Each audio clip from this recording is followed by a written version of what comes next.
The moment the CFO pushed back his chair, I knew what was coming.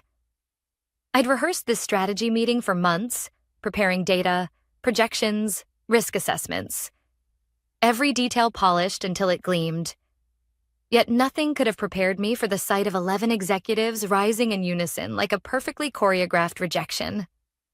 "We're done wasting time on her mistakes," Marcus, the CFO, announced loudly enough for the entire floor to hear. His voice had that smug, lazy confidence of a man who'd never once been held accountable for the damage he caused.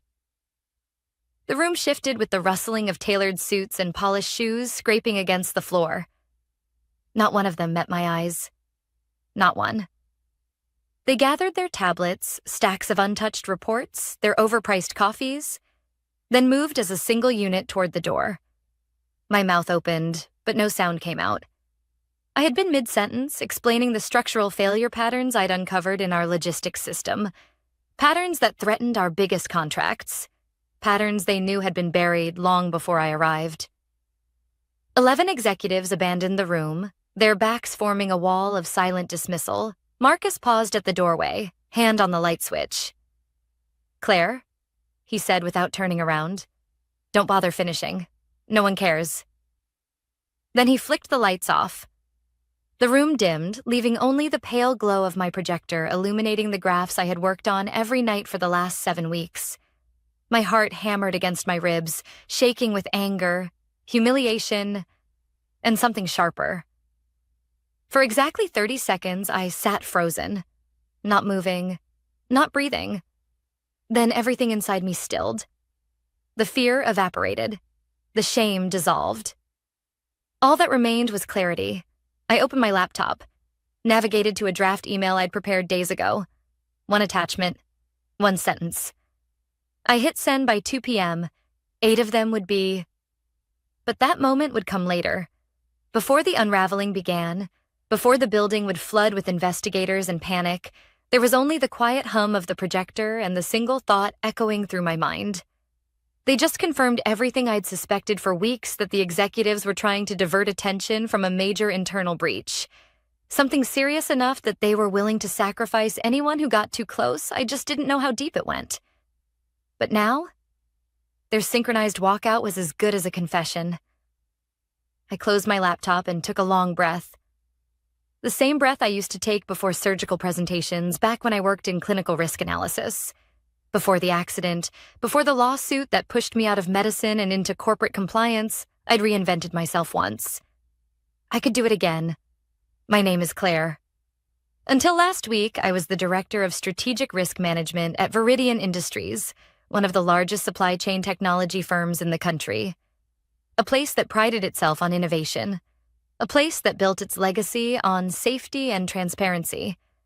A place that had no idea the storm I was about to bring to their door. I wasn't always the woman who quietly gathered evidence.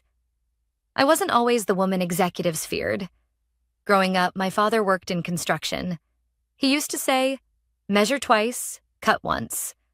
But if you see the foundation cracking, don't walk away. Fix it, even if no one thanks you." He died after a scaffolding collapse caused by falsified safety reports. I was 17. That day shaped me. And maybe that's why Viridian recruited me so aggressively. "We need someone who isn't afraid to tell the truth," Marcus had said during my interview.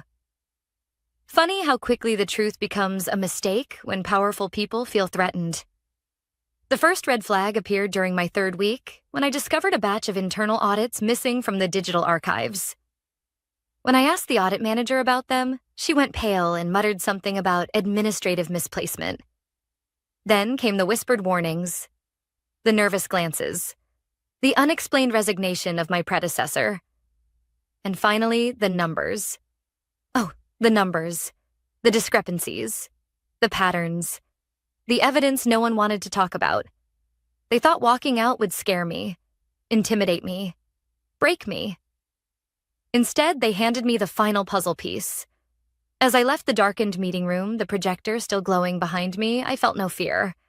Only the cold, steady certainty that the email I had just sent was the beginning of the end for them. By the time I stepped out of the dimmed conference room, the humiliation on my skin had already hardened into something else. Purpose. The email I had sent was simple, clinical, and heavier than any threat I could have uttered out loud. To L. Harrington. Subject, Viridian internal findings. Immediate review. Requested attachment. Full report _ Claire W.docx body. As discussed, evidence attached. Confirm receipt. No drama, no emotion, just facts. Dangerous ones. My heels clicked softly as I walked down the corridor toward my office. Most people avoided eye contact, as if humiliation were contagious, a few whispered.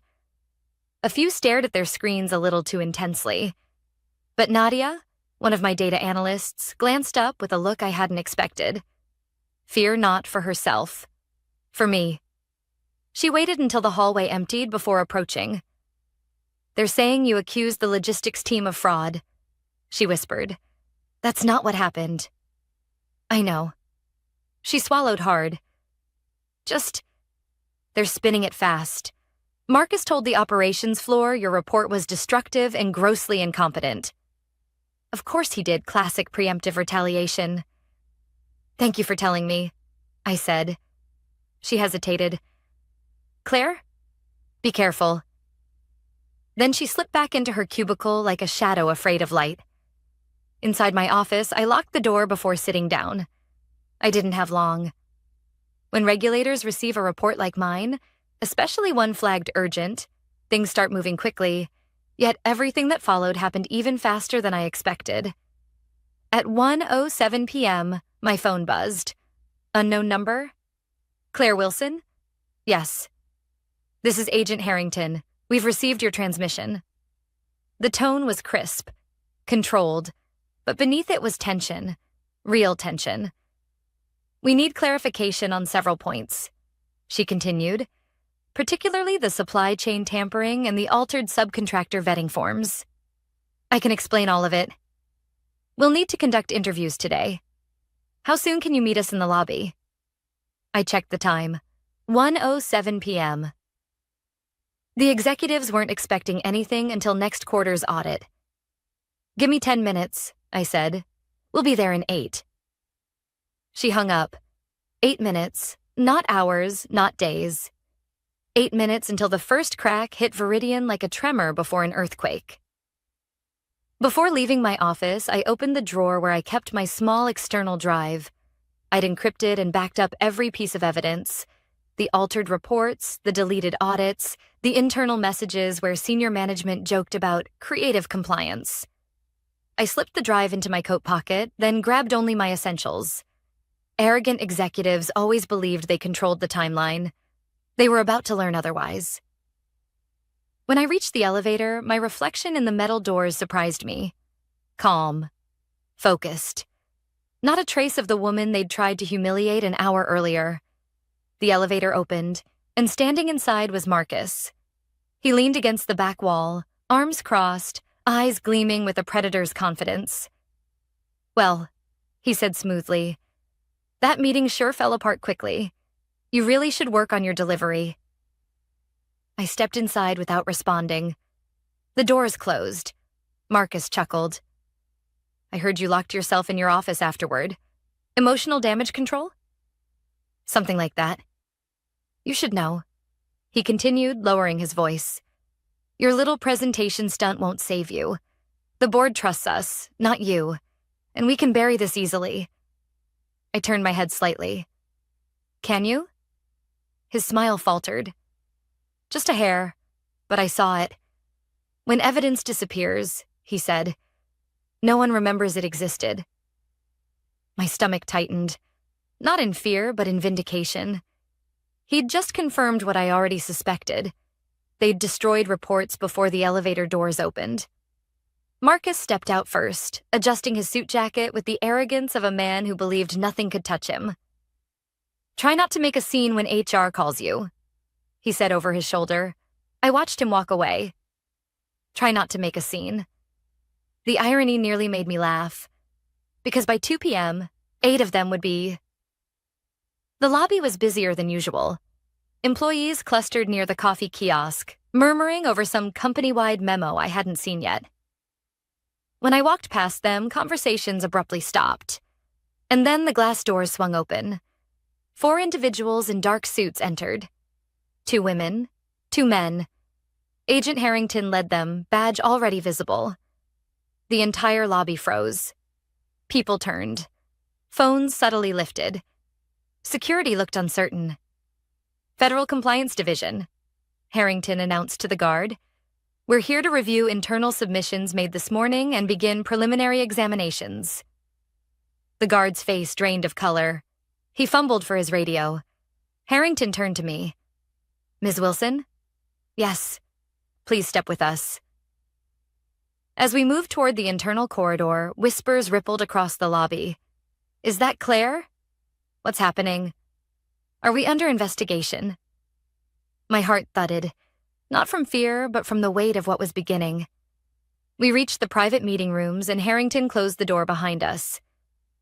Your report was thorough, she said, but the patterns you uncovered suggest long-term systemic concealment. We'll need cooperation from several executives immediately. I exhaled slowly. You'll get it. She sat down, opened her folder, and tapped her pen. Let's start with Marcus. Tell me everything you know. By 2 p.m., 8 of them would be walking out of this building. Not with confidence, not with arrogance, but with investigators on either side of them. And this time, they wouldn't be the ones in control. Agent Harrington didn't waste time.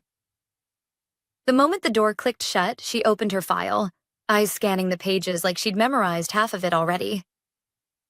Claire, she began, I need you to walk me through the internal patterns you mentioned, starting with the subcontractor irregularities.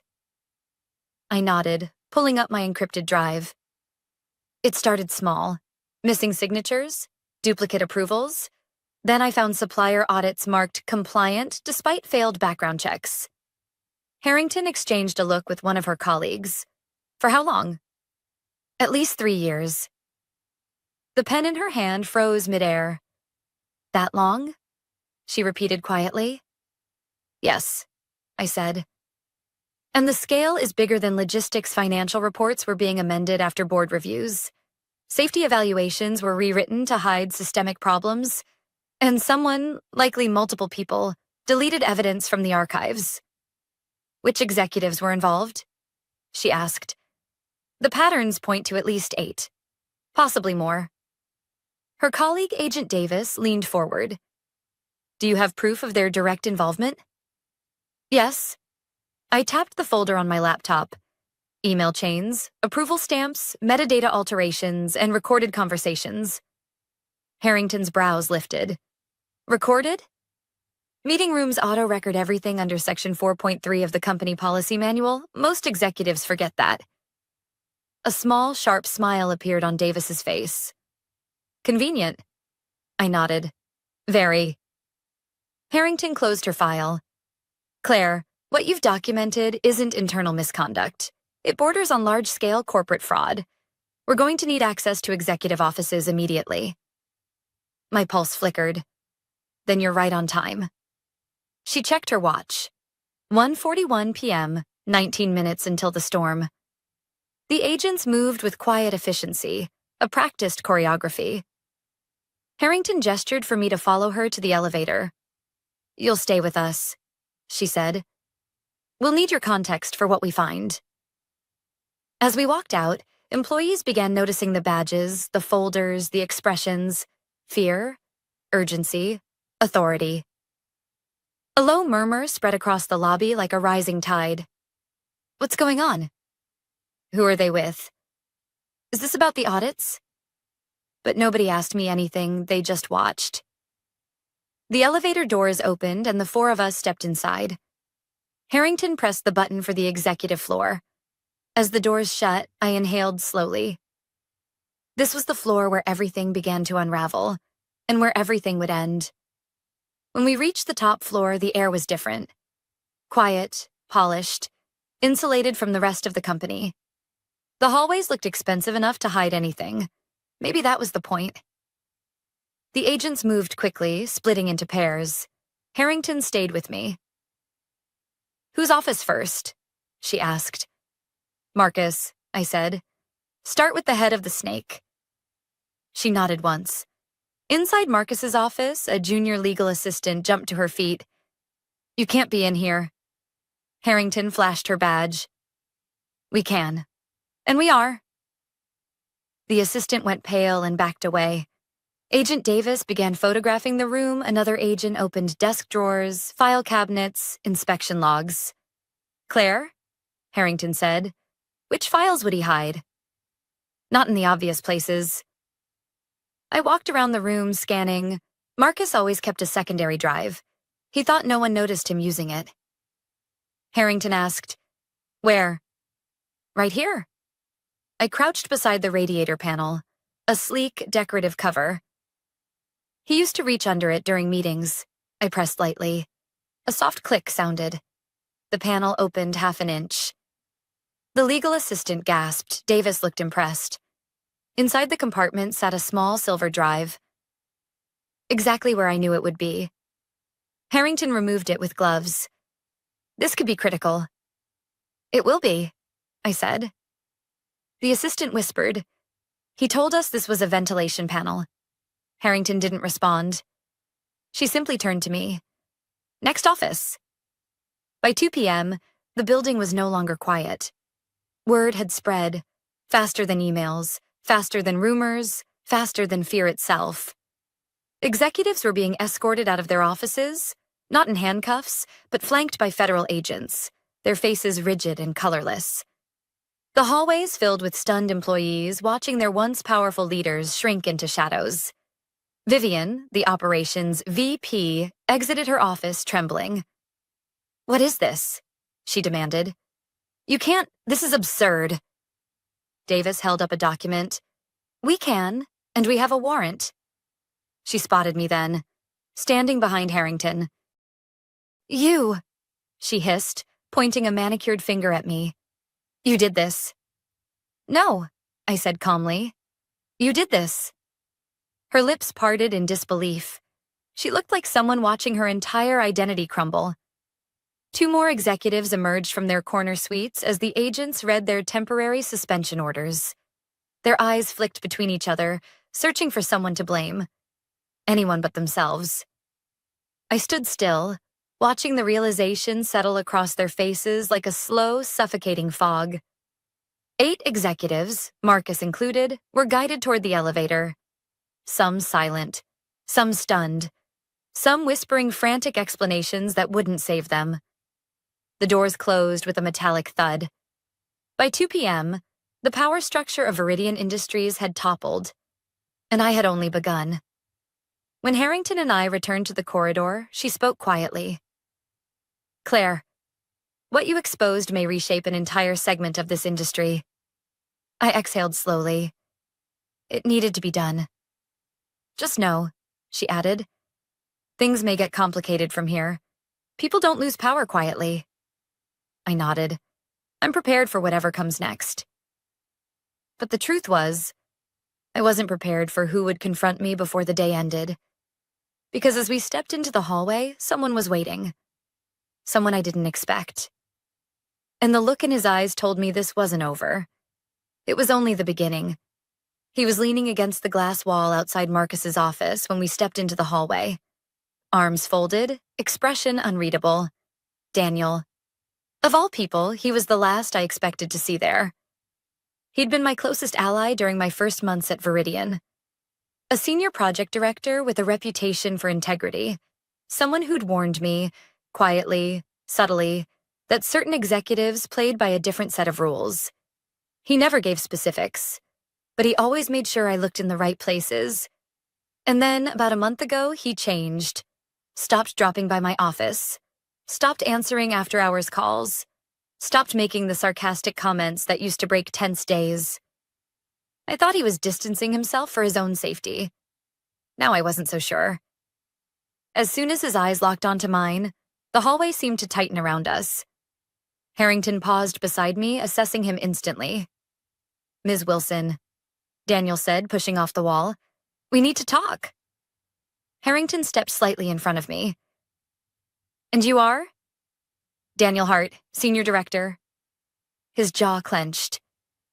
"And someone who knows exactly how far this thing goes." Harrington studied him. Are you claiming to be a cooperating insider? His laugh was rough.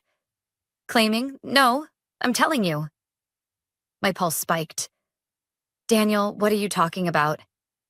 He turned to me, and the exhaustion in his face was unmistakable dark circles. A stiffness in the shoulders I'd never seen before. This wasn't arrogance or fear.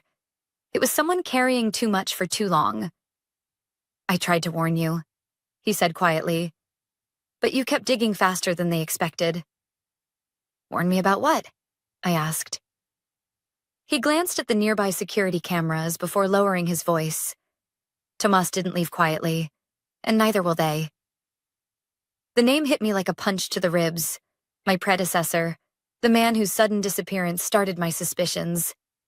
Daniel, I said, what do you know about Tomas? He exhaled shakily. More than I should, and more than I wanted to. Harrington stepped in. Mr. Hart, if you have information relevant to this investigation, this conversation needs to happen in a controlled environment. Daniel nodded once, but his eyes stayed on me. You're not safe here, he said. You think today is the end of it, but it's not. They'll try to shift everything onto you. They already drafted a secondary report last night, claiming you manipulated the data. My throat tightened. They what? I saw Marcus editing it himself. He planned to submit it to the board after your meeting today. Harrington pulled out her notebook. You're saying they fabricated evidence? Yes, Daniel said. They were preparing a narrative months in advance. They knew Tomas was going to blow the whistle, so they built a new origin story, one they could recycle with you. A cold wave washed down my spine. A replacement scapegoat. Why tell me now? I asked. The question hovered longer than it should have. Finally, he said, voice low. Because you did what Thomas couldn't, and they're terrified. They won't go down quietly. Harrington nodded sharply. Mr. Hart, you're coming with us. Daniel didn't resist. He just sighed. A long, defeated breath. Before they walked him away, he turned to me. Claire, don't trust anyone who isn't already in that room with you. He motioned toward the conference space where investigators were gathering evidence. You think you've seen everything. You haven't. And then he disappeared behind the door with Harrington and the others. When they left, I stood alone in the corridor for a moment, trying to steady myself. Fabricated reports, pre-planned scapegoating, a cover-up organized months before I ever stepped foot inside Viridian. The walkout hadn't been impulsive. It was rehearsed, practiced, a final attempt to discredit me before the truth came out. I walked toward the end of the hallway, where the windows overlooked the city skyline. The glass vibrated faintly with the hum of helicopters, news crews circling above the building like vultures sensing a weakened animal. Inside, employees huddled in knots. The rumor mill churned like a live wire, every whisper louder than the last. 8 executives escorted out. Federal agents everywhere. Claire Wilson was with them. She must have found something serious. For the first time since the walkout, I felt something new rising in my chest. Not fear, not anger, not humiliation, conviction. This wasn't just about me. This was about the patients harmed by faulty equipment, the small businesses bankrupted by corrupt supply practices, the workers threatened into silence, the man, Tomas, who'd been erased. And now, Daniel, someone who'd watched the machine from the inside long enough to understand its darkest edges. I reached into my coat pocket and touched the small external drive. 8 executives down, evidence secured, and an insider ready to speak. But I knew Daniel was right. This wasn't over.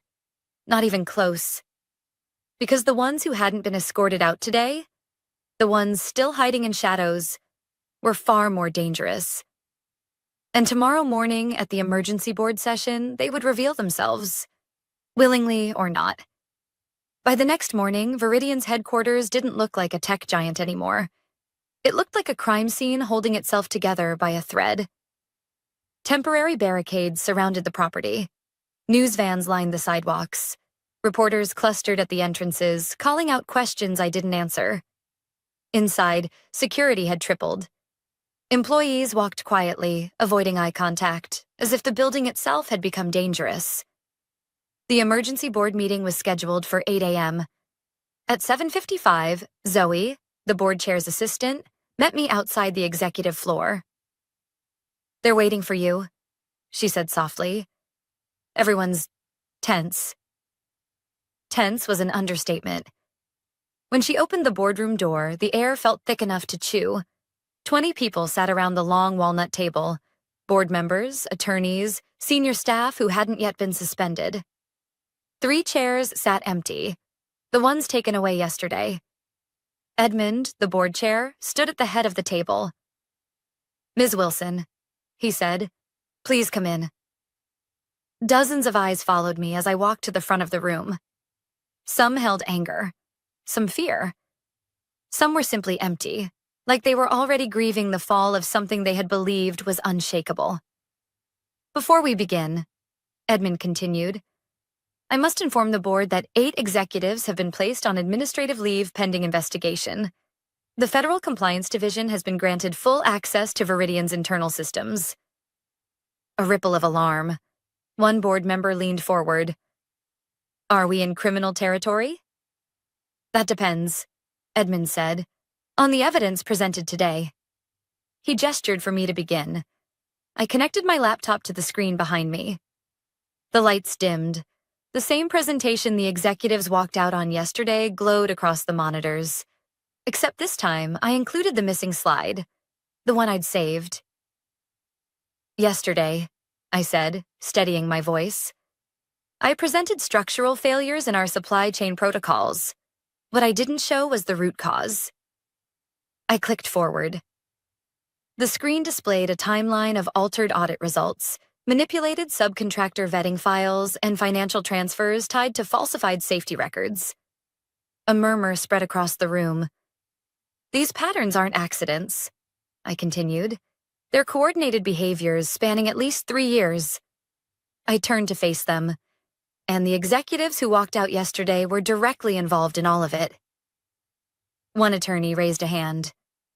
"Ms. Wilson, do you have proof of intent?" I clicked again.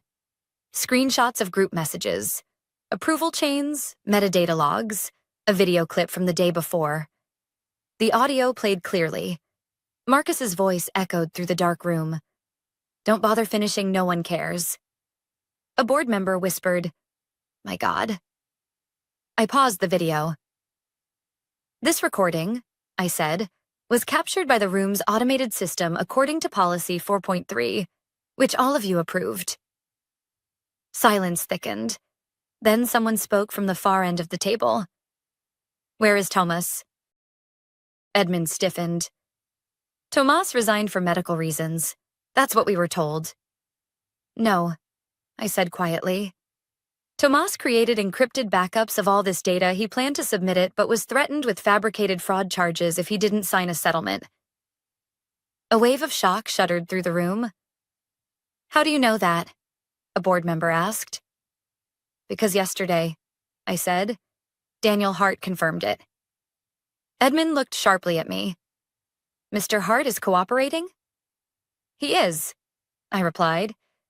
He saw the secondary narrative the executives prepared to frame me, the same strategy they used on Thomas. An attorney stood. "You're saying they plan to scapegoat you?" I nodded. "They walked out yesterday so they could claim I was unstable, incompetent, and acting alone." "Jesus," someone whispered. I switched to the final set of slides. "This morning," I said, "federal agents are executing search warrants at 9 additional locations. They have retrieved Marcus's hidden drive. They have access to every altered report, every payment trail, every deleted file." A board member pressed a hand to her forehead. "This will destroy us." "No," Edmund said quietly. "What they did will destroy us. What Ms. Wilson did might save what's left." He turned toward me. "What do you recommend, Claire?" The question stunned me for a moment, not because he asked, but because of what came next. I resign, I said simply. A ripple of shock. You what? Someone blurted. I'm stepping down effective immediately. Edmund frowned. You've been instrumental in uncovering this. You could help rebuild. I shook my head. I didn't do this to rebuild Viridian. I did this because lives were being harmed, because silence was enabling corruption, and because Tomas didn't get the chance to finish what he started. I closed my laptop. My work here is done. The room stayed silent as I gathered my things. When I reached the door, someone called out, Claire? I turned. It was the board member who had first asked about Tomas. Her face was soft, almost weary. Thank you, she said, for telling the truth when no one else would. I nodded once and stepped into the hallway outside the building. The cool air hit my skin like a reset button. Reporters clamored nearby, but I kept walking, slipping through the crowd unnoticed. My phone buzzed. A new email from Dr. Harrington. Subject, case progress body. Charges moving forward. You did the right thing. Let's talk next steps.